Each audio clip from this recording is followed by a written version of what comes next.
se poser les bonnes questions sur la raison pour laquelle ils veulent faire des ressources humaines. Ça, c'est vraiment capital. Et quelles techniques, à l'intérieur de ça, ils aimeraient déployer un petit peu plus.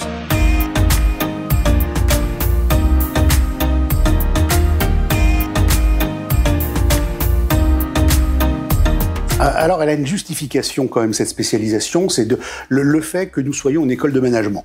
Le fait donc de placer l'individu au cœur quand même de l'organisation et de se faire finalement s'intéresser à son recrutement, à son développement de compétences, à son développement des savoirs et au fait de placer tout cet ensemble-là dans une responsabilité sociale de l'entreprise.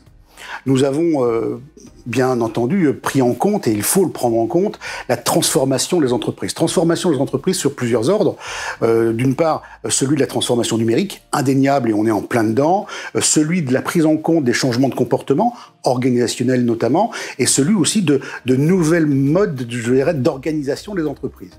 Tout ça, finalement, nous donne une boussole, une rose des vents, qui est celle de la responsabilité sociale, avec différents vents. On a celui du management et de l'organisation, on a celui de la compétence, on a celui de la digitalisation, et naturellement, on a celui du développement des talents eux-mêmes.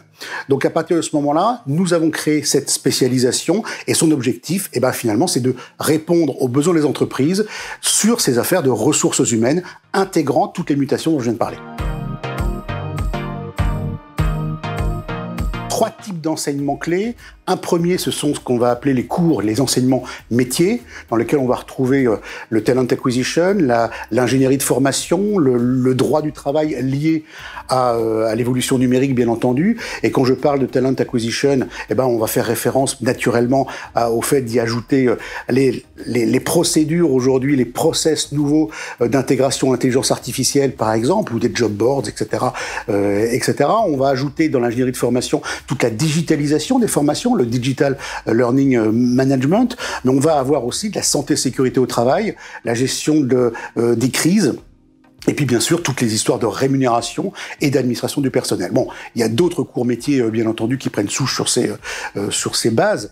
On a également des cours qui sont des cours d'environnement de la fonction ressources humaines, tels que l'organizational behavior. On va avoir également des choses liées à l'innovation sociale. On va avoir des cours liés à la gestion des crises proprement dites. Et on va avoir d'autres cours.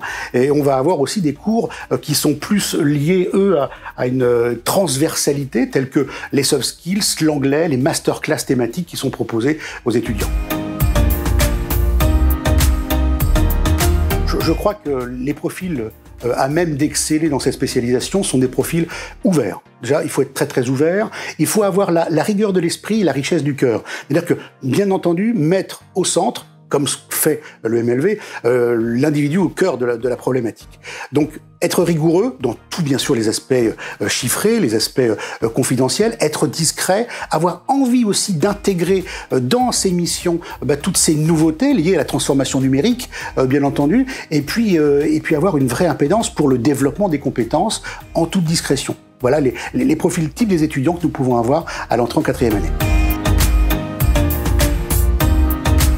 Alors, on peut dire que tous les secteurs sont concernés, puisque tous les secteurs d'activité ont des services de ressources humaines et sont en transformation, alors liés par le numérique, par les organisations, etc. Cela étant, on a quand même 60% des étudiants, des alternants, qui ont des emplois dans des grands groupes.